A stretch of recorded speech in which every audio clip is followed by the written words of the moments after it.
भारत में हर घंटे 27,000 विवाह होते हैं। हर महीने 8 लाख से ज्यादा लोग शादी के बंधन में बंधते हैं और हर साल 1 करोड़ लोग नए वैवाहिक जीवन की शुरुआत करते हैं। लेकिन आज हम ये समझने की कोशिश करेंगे कि क्या पूरी दुनिया में विवाह के प्रति लोगों का मोह भंग हो रहा है। लोगों का मोह भंग हो रहा है। लोगों का मोह भंग हो रहा है। क्या शादी को लेके मोह भंग हो रहा है? अरे कौन बोलता है मोह भंग हो रहा है? जो बंदा हर साल वैलेंटाइन डे पे खुद को सिंगल हूँ बोल के कपल्स को रोस्ट करता था, साला उसने भी पिछले महीने सगाई कर ली और तुम बोलते हो कि शादी को लेके लोगों का मोह भंग हो रहा है। वही दिन जो हम जैसे सिंगल लौंडे और लौंडियों को उनके सिंगल होने का एहसास दिलाता है हर साल की तरह। जो हम जैसे सिंगल लौंडे और लौंडियों को बॉस ये सब दोगलापन है। मैं तेरा दोगलापना उतारता हूँ अब। कि सजदे में सर को झुकाया करेंगे, तेरे बारे में सबको बताया करेंगे, तेरी बातें समझ में आए ना आए हम हाँ में हाँ सर तो मिलाया करेंगे। ये तो सच है। जो हम जैसे सिंगल लौंडे और लौंडियों को उनके सिंगल होने का एहसास दिलाता है हर साल की तरह। क्या यार ट्रिगू भाई, सिंगल हूँ बोल के आप तो मिंगल पांडे बन गए। I mean, मिंगल बन गए। नानावटी रे साजन तैयार था वाजा, ये तो शेरवानी फिर से नीचे धोतियू फिर से। साला जब से तुम्हारी एंगेजमेंट हुई है वहाँ पे चूड़ियों के दाम भी बढ़ गए। मगर क्यों? अरे क्यों क्या, तुम्हारी फीमेल फैन चूड़िया खरीद के तुम्हारे नाम से चूड़िया तोड़ रही है अब। खैर जोक्स असाइड, लेकिन कॉन्ग्रेचुलेशंस टू ट्रिगर इंसान है Ruchika Rathore for their engagement. अब जल्दी जल्दी डेस्टिनेशन वेडिंग कर लो और अंबानी के शादी में जो खर्चा हुआ है उसका भी रिकॉर्ड तोड़ दो।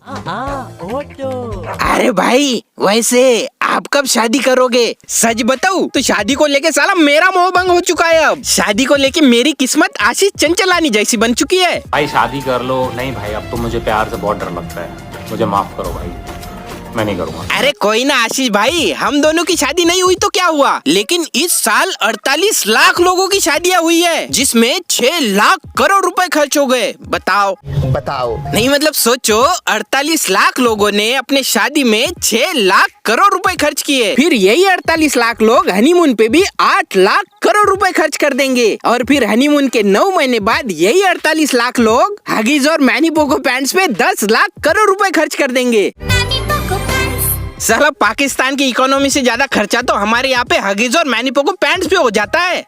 मुझे क्यों तो साला आजकल हर दूसरी रील मेरी फीड में शादी की आ रही है। वहाँ पे ट्रिगर इंसान की एंगेजमेंट खत्म नहीं हुई तो यहाँ पे मॉर्टल ने भी शादी कर ली। बताओ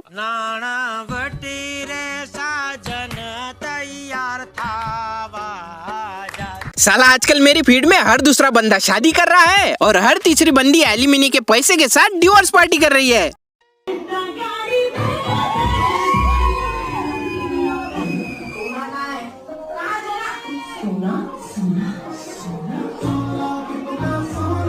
नहीं मतलब एक टाइम था जब शादी को 7 जन्मों का रिश्ता माना जाता था और एक आज का टाइम है 7 जन्म क्या 7 महीने में लड़की लड़के की आधी प्रॉपर्टी लेके 9 तो 11 हो जाती है। One thing is decided, I don't want to stay with you, okay? मुझे डिवोर्स चाहिए।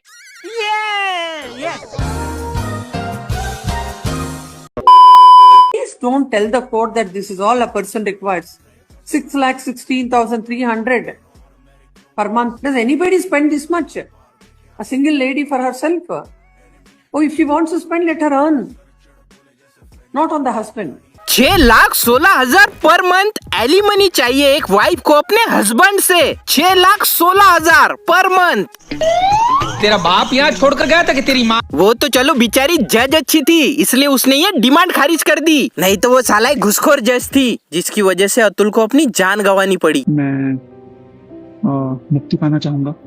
माफ करना, जिस उम्र में मुझे अपने मम्मी पापा का सहारा बनना था उस उम्र में उन्हें हमेशा के लिए दुख देके जा रहा हूँ। ऐसा जो भी अतुल के साथ हुआ वो बहुत ही ज्यादा गलत हुआ, लेकिन क्या इस इंसिडेंट के बाद समाज ने अतुल को न्याय दिलाने के लिए कोई कैंडल मार्च निकाला? नहीं।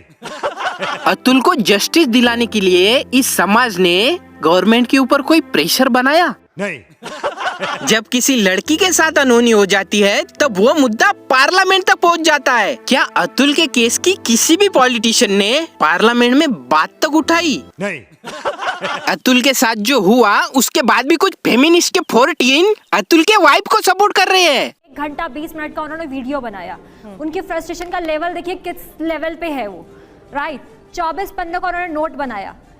इतना वो फ्रस्ट्रेट थे अपनी फैमिली से, अपने परिवार से उन्होंने बात क्यों नहीं करी इस बारे में, ठीक है, उनको क्यों नहीं शेयर किया। और इतना ही वो पैसों की बात कर रहे हैं, पैसे पैसे पैसे, तो थोड़े पैसे साइकेट्रिस्ट पे, साइकोलॉजिस्ट पे खर्च कर देते, थोड़े पैसे साइकेट्रिस्ट पे, साइकोलॉजिस्ट पे खर्च कर देते। बहन, डिबेट में आने से पहले तू क्या अपने घुटने पे गिर गई थी क्या? साला तेरा दिमाग खराब हो गया है, क्या बोल रही है तू? थोड़े पैसे साइकेट्रिस्ट पे, साइकोलॉजिस्ट पे खर्च कर देते। साइकेट्रिक की जरूरत उसको नहीं थी, तेको है। इस महीने जब लाड़की बहन के पैसे तेरे अकाउंट में जमा हो जाएंगे ना, उसके बाद तू किसी अच्छे से साइकेट्रिक के पास चली जाना। दिमाग से लंगड़ी हो चुकी है तू।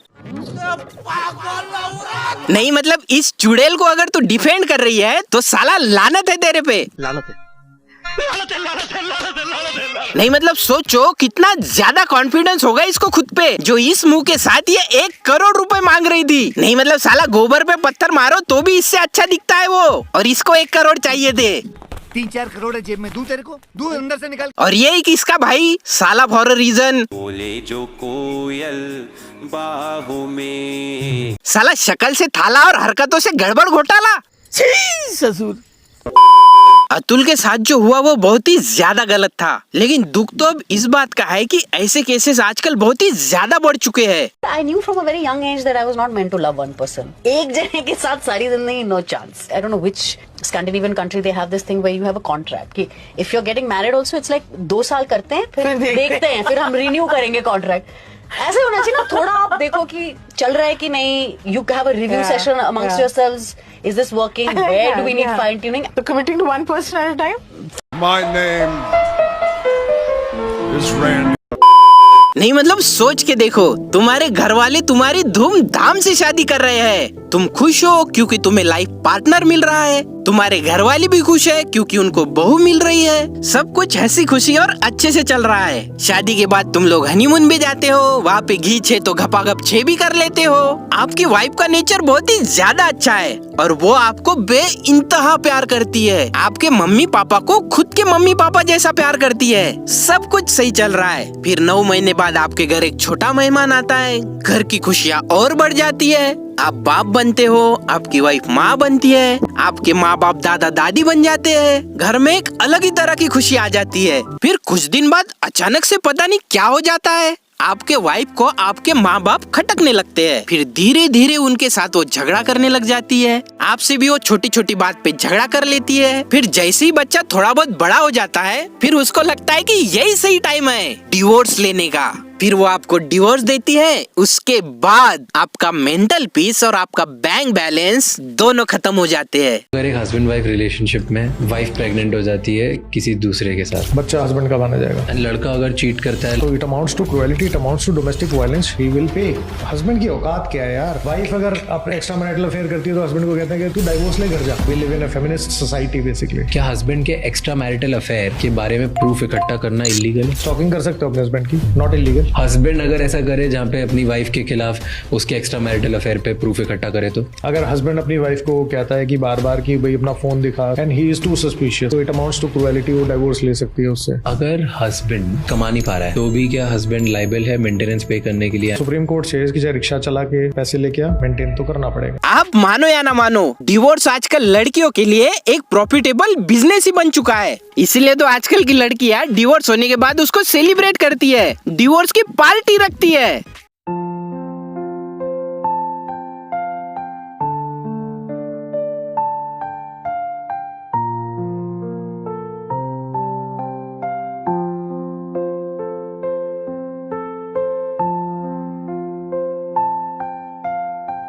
देखो मैं ये नहीं कह रहा कि सारी लड़कियां ऐसी होती है, 100 में से 10 ही लड़कियां ऐसी होती होगी, लेकिन दिक्कत की बात यह है कि आजकल इन जैसी लड़कियों की संख्या बढ़ती जा रही है और उसी की वजह से मोस्टली लड़कों के मन में अब शादी को लेके डर बैठ चुका है और उनका शादी को लेके मोह भंग हो चुका है।